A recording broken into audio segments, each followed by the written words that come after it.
यानंतर बघूयात जिल्ह्यांच्या बातम्या। शिवजयंती सोहळा आणि राम मंदिर लोकार्पण सोहळ्या दिवशी शिधावाटप होणार, राज्य मंत्रिमंडळाच्या बैठकीत झाला निर्णय। मनमाडमध्ये हिट अँड रन कायद्याविरोधात टँकर चालकांचं स्टेअरिंग छोडो आंदोलन, इंधन प्रकल्पातून टँकर बाहेर न पडल्यानं इंधन पुरवठ्यावर परिणामाची शक्यता। पुण्यातील वाघोलीमध्ये चालक कामगार संघटनेचं निषेध आंदोलन, हिट अँड रन कायदा रद्द करण्याची केली मागणी।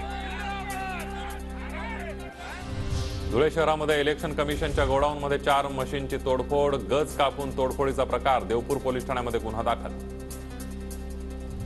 नाशिकमध्ये इंस्टाग्रामवर तलवार घेऊन रील्स बनवणाऱ्या तरुणावर कारवाई, काही तासातच गुंडांविरोधात पथकाने घेतले ताब्यात, कारवाईनंतर तरुणाने मागितली माफी।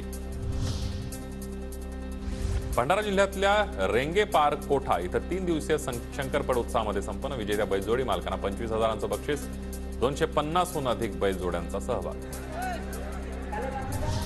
अमरावती जिल्ह्यातल्या बहिरम यात्रेमध्ये रंगला रिंगण सोहळा, हजारो भाविकांची उपस्थिती, रिंगण सोहळ्याची विहंगम दृश्य ड्रोन कॅमेऱ्यात कैद।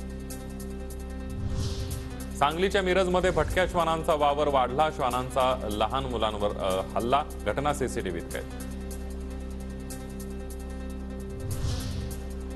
नागपूरमध्ये सुनील केदार समर्थक आणि कार्यकर्ते जेलसमोर जमणार असल्याचा मेसेज सोशल मीडियावर व्हायरल, पोलिसांनी बजावली नोटीस।